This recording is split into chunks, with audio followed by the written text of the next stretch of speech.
সাগরের বুকে জেগে ওঠা দেশের অন্যতম বৃহৎ পর্যটন কেন্দ্র নিঝুম দ্বীপ।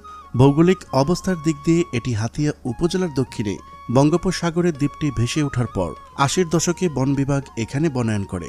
এরপর ১৯৮৫ সালে সরকার এই দ্বীপে মাত্র ২ জোড়া হরিণ অবমুক্ত করলে পরবর্তীতে ২০০৬ সালে তা বেড়ে দাঁড়ায় ২৭,০০০-এ এবং ২০১১ সাল পর্যন্ত হরিণের সংখ্যা ৪০,০০০ ছাড়িয়ে যায়।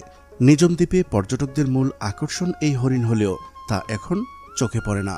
কিন্তু কেন? নিঝুম দ্বীপের এত হরিণ কোথায় গেল তা জানাবো আজকের এই ভিডিওতে।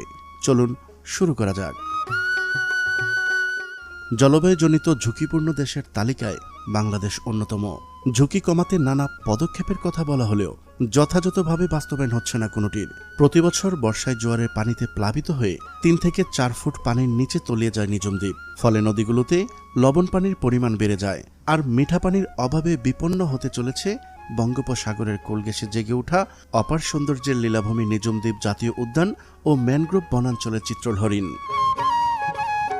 খাদ্য সংকট, জ্বর, জলোচ্ছ্বাস, আবাসন সংকুচিত হওয়া, মিঠা পানির অভাব ও বন বিভাগের অবহেলায় এমন দৃশ্যপট দেখা দিয়েছে। পাশাপাশি স্থানীয়দের অসচেতনতা এর জন্য দায়ী। প্রভাবশালী রাজনৈতিক ও শৌখিন মানুষের কাছে হরিণের মাংসের কদর অনেক সময় উপহার হিসেবে হরিণের মাংস, চামড়া, এমনকি জ্যান্ত হরিণও পাচার হয়। আর এই কারণেই নিঝুম দ্বীপে হরিণ নিধন চলে সারা বছর। হরিণ শিকার কিংবা হত্যা নিষিদ্ধ হলেও মাংস বিক্রির জন্য নোয়াখালীর নিঝুম দ্বীপে বেশ কয়েকটি দল আছে। শুধু নিঝুম দ্বীপ নয়, হরিণের বিচরণ বৃদ্ধি পায় চর কবিরা সহ আশেপাশের আরও ১০ থেকে ১১টি দ্বীপ বনাঞ্চলে। কিন্তু ২০১১ সালের পর থেকেই দিন দিন কমতে থাকে নিঝুম দ্বীপের হরিণ।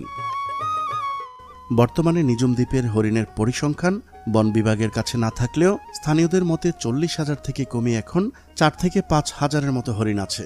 ফলে নিঝুম দ্বীপে হরিণের সংখ্যা নিয়ে সরকারিভাবে জরিপ করা এখন জরুরি হয়ে পড়েছে। হরিণ শিকার ও হরিণের মাংস পাচারে গোটা সিন্ডিকেটকে রুখতে না পারলে নিঝুম দ্বীপ তার ঐতিহ্য হারাবে। প্রিয় দর্শক, আজ এ পর্যন্তই।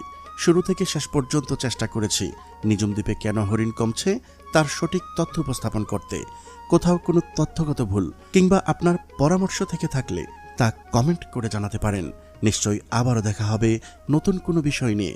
ততদিন পর্যন্ত মহান আল্লাহ তাআলা সবাইকে ভালো রাখুক, সুস্থ রাখুক। আল্লাহ হাফেজ।